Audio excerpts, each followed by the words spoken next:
Kikou, c'est Guitou. Je vous fais une petite vidéo errata sur la vidéo précédente parce que j'ai donc fait 2 fois le scénario M11. J'ai foiré 2 fois sur l'enregistrement, la première fois à cause du téléphone, la deuxième fois à cause du PC. Bref, par contre, ça a eu une vertu, c'est que ça m'a permis de tester. Et je me suis aperçu que c'était très déséquilibré, voire presque trop facile. Du coup, j'ai relu les règles de Marvel Zombie et de X-Men Resistance, et je me suis aperçu de certains phénomènes qui génèrent donc le fait que ce soit beaucoup trop facile. Donc ce qu'on va changer, fondamentalement, ça va être principalement au niveau des zombies vivants. Les zombies vivants vont avoir 2 activations. Je me suis aperçu que que ce soit les gentils Marvel ou les Marvel Zombies, selon ce qu'on joue en résistance ou pas, c'est ceux-là ils ont 2 activations dans les 2 cas de figure. Donc on va partir sur 2 activations des zombies vivants. Ça c'est le premier changement. Deuxième changement, tout ce qui va être gadget Batman ou arme épique, en fait, c'est beaucoup trop violent dès qu'on applique le nombre de dégâts qui sont sur les cartes de la grosse Betty, des Duke Dreams, etc. Donc, pareil, j'ai gratté un peu. Et dans les règles de Marvel Zombie et de X-Men Resistance, les armes infligent un seul point de dégâts. Donc du coup, avoir une arme gadget, ça vous permet d'avoir plus de dés, d'éventuellement jouer sur la probabilité de réussite. Donc souvent c'est du 3+, ou du 4+, donc ça change pas beaucoup. Par contre, le fait d'en avoir plus et éventuellement d'y ajouter les dés bonus, c'est super. Par contre, quand vous faites 2 à 3 points de dégâts, alors là, faut vous ventiler du zombie, en veux-tu, en voilà. C'est un vrai zombicide. Par contre, s'il n'y a qu'un seul point de dégâts par réussite, là, ça devient, à mon avis, un petit peu plus intéressant. Voilà, une autre nouveauté. Encore une nouveauté, pardon. Quand j'utilise les cartes d'activation d'équipe, donc ces cartes-là qui permettent à l'équipe d'avoir une action de tir, une action de charge ou une action de déplacement en plus pour l'ensemble des héros.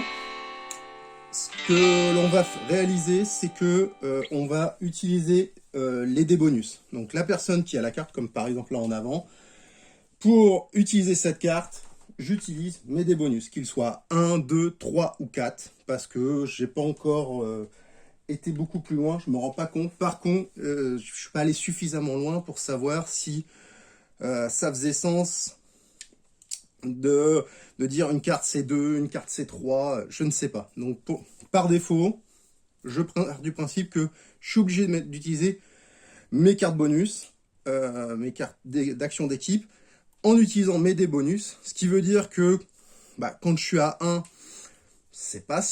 voilà, j'utilise et là je suis plutôt gagnant. Par contre, quand je vais avoir 4 dés potentiellement en bonus, est-ce que c'est le bon moment pour utiliser ma carte d'action d'équipe, sachant que ce sont les personnages qui ont des cartes d'action d'équipe. Donc déjà, par rapport aux 2 parties que j'ai faites, je me suis aperçu que ça allait influer et influencer l'ordre d'activation en fonction des situations critiques que j'ai, parce que clairement les actions d'équipe, je les utilise dans des situations un peu critiques où j'ai peur de me prendre des touches parce qu'il y a un runner qui a 2 cases, donc j'utilise une carte en avant qui me permet de déplacer mes survivants qui n'ont pas réussi à ventiler tout ce qu'ils avaient à ventiler. Donc voilà, donc ça va influer sur l'ordre d'activation et le fait que ça coûte le dé complet, quelle que soit sa valeur. Si j'ai un personnage qui a 4 dés bonus et qu'il a une carte d'action d'équipe qui m'intéresse, le fait d'utiliser son dé bonus, c'est lourd de conséquences. Il va revenir à 1. En fonction de la situation et du scénar, je pense que ça peut avoir pas mal d'importance.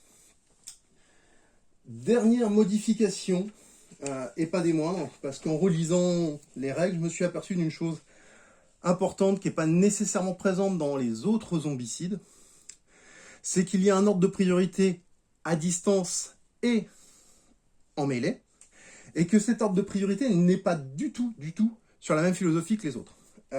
Là, clairement, en termes d'ordre de priorité, si je transpose ce qui est sur Marvel Zombie ou X-Men Resistance, on est sur priorité 1, les zombies vivants, priorité 2, les Fati toxiques. Priorité 3, les Fati berserker.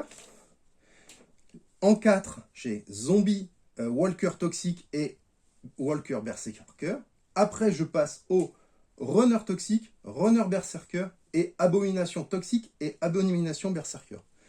Cette modification-là, je pense qu'elle va beaucoup influer parce que le gros danger, c'est les zombies vivants. Ils peuvent se déplacer de 2 actions. Ils ont potentiellement la capacité, certains, de tirer à 1 case. Donc ça veut dire qu'ils se déplacent de 2 cases et vous êtes potentiellement... vous êtes dans leur ligne de vue et ils peuvent vous tirer. Donc voilà. Et le fait de savoir que, certes, c'est les premiers à tuer, parce que c'est les plus dangereux, c'est très bien. Par contre, c'est des sacs à points. Ils ont 5 points de vie. 5 points de vie, faut pas faire des jets dégueulasses pour les ventiler. Et derrière, vous allez peut-être être en situation dangereuse face à des fatigues, face à du runner ou une nuée de walker qui est pas si loin que ça. Voilà. Donc, on va appliquer ça. Je vais filmer pour la 3e fois ce scénario M11. En essayant cette fois-ci que ça se passe enfin bien, pour que je puisse vous en faire profiter. Et en appliquant donc les règles que j'avais annoncées à la première vidéo et ce petit errata de retour d'expérience après deux parties malheureusement mal filmées. Voilà, bah écoutez, à tout de suite.